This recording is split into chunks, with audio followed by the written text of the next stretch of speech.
님들 그거 들었어? 지금 전 세계 반도체 시장이 완전히 뒤집어지고 있어. 삼성전자가 드디어 11만원 벽을 깨고 새로운 시대를 열었잖아.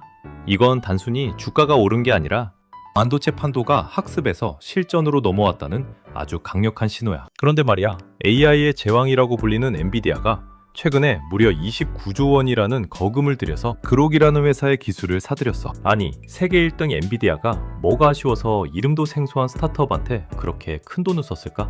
님들, 이게 바로 우리 계좌의 향방을 결정지을 핵심 열쇠야. 기사를 보면 이름들이 너무 어렵지?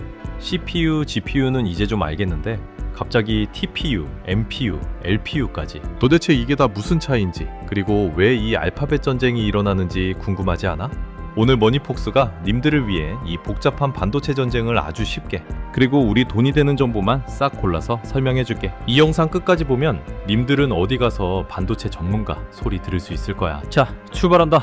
자, 님들, 일단 우리 기초부터 아주 튼튼하게 다지고 가자고. 반도체 칩들을 식당 주방에 비유하면 진짜 한 방에 이해가 가. 제일 먼저 CPU. 이건 천재 주방장이야. 우리가 컴퓨터 살 때 제일 중요하게 보는 놈이지.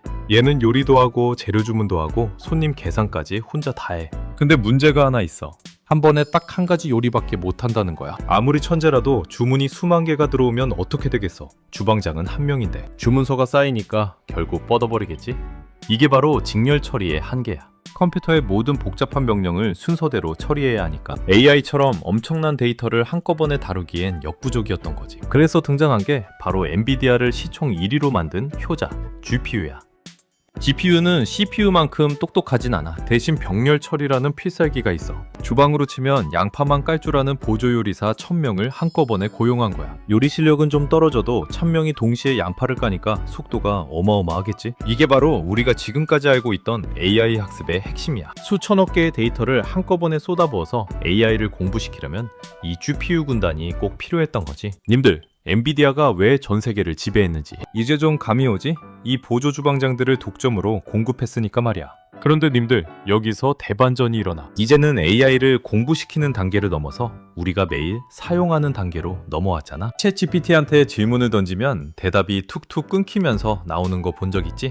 그게 왜 그러냐면 GPU는 공부는 잘하는데 막상 실전 시험, 그러니까 추론을 할 때는 속도가 좀 느려. 공부할 땐 1000명이 한꺼번에 붙어서 하면 되는데 대답할 때는 그 수많은 보조 주방장들끼리 서로 재료 주고받느라 병목 현상이 생기거든. 주방장은 많은데 서빙이 안 되는 꼴이야. 여기서 바로 그록의 LPU가 등장해. LPU는 언어 처리 장치라고 불리는데 얘는 공부 같은 거에 관심이 아예 없어. 오직 서빙 속도에만 목숨을 걸었어. 주방으로 치면 손님이 입만 뻥긋해도 음식을 내놓는 광속 서빙 로봇 같은 거야. 엔비디아의 젠슨 황영님이 보니까 이제 AI 시장은 공부시키는 시장보다 전 세계 사람들이 AI를 매일 쓰는 시장이 10배, 100배는 더 커질 것 같거든. 근데 그 분야에서 그록의 LPU가 자기네 GPU보다 훨씬 빠르니까 아예 거금을 들여서 그 기술을 확보한 거야. 시장을 통째로 독점하겠다는 무서운 계산이지. 자, 그럼 TPU랑 MPU는 또 뭐냐고.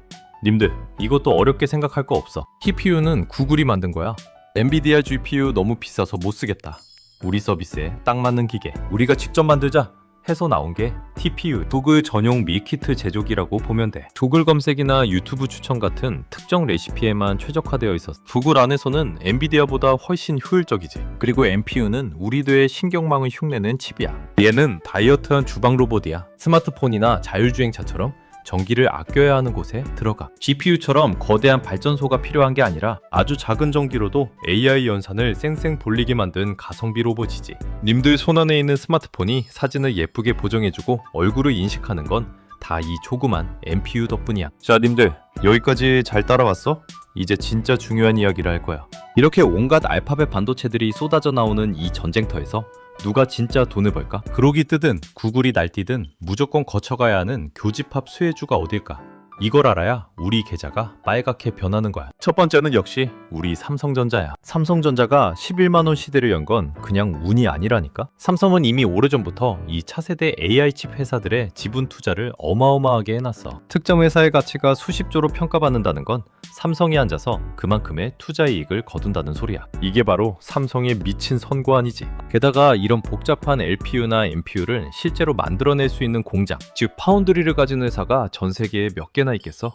결국 TSMC 아니면 삼성전자뿐이야. 수많은 AI 설계 회사들이 아무리 설계를 잘해도 삼성 공장 없으면 칩을 못 만들어. 그러니 삼성전자는 파운드리로 돈 벌고 투자로도 돈 버는 거야. 두 번째로 님들이 진짜 주목해야 할 곳이 바로 디자인하우스, DSP야. 이거 오늘 영상의 핵심이니까 꼭 메모해둬. AI 칩을 설계하는 회사들을 패블리스라고 불러. 얘네는 설계도만 그려. 근데 그 설계도가 우리가 생각하는 수준이 아니야. 수억 개의 선이 얽혀있는 지옥 같은 도면이지. 이걸 삼성전자 파운드리 공장에서 실제로 찍어낼 수 있게 예쁘게 다듬어주는 통역사가 필요한데 그게 바로 디자인하우스야. 우리나라 상장사 중에 AD 테크놀로지, 가온칩스 같은 회사들이 바로 이 역할을 해. 특히 AD 테크놀로지는 삼성 파운드리의 가장 큰 파트너야. 글로벌 기업들의 고성능 칩들이 삼성 공장에서 만들어지려면 얘네 손을 안 거칠 수가 없어. 칩이 복잡해질수록 종류가 다양해질수록 얘네가 받는 수수료는 기하급수적으로 늘어나는 구조야. 님들, 이게 바로 진짜 노다지 아니겠어?